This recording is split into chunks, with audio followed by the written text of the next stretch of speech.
from the home of the Spirit Quartz, Buchenhout, South Africa. Quite a fun little guy, not very large. In this case, almost a yellowish undertone to it, and the yellow is within. So, technically speaking, maybe lightly citrine. I'm going to go with milky to clear quartz on this.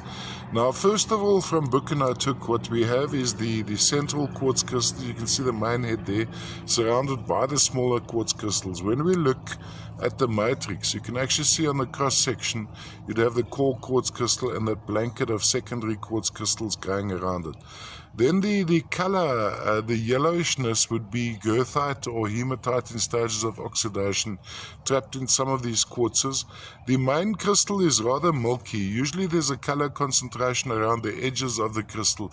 There seems to be a very, very faint gray to even purple. I'm not all that good with colors. Maybe let's look at the smaller crystal here to get an indication of color, because what happens in one crystal would basically be propagated right through. From a display point of view, can be displayed on a turntable going all the way around. Lots fun piece and almost like a sweet, and this is absolutely natural. All the way from South Africa, Buchenhout and surrounds. There we go. There's a pretty good idea of the specimen. Quite lovely. I selected recently some little fun spirit quartzes.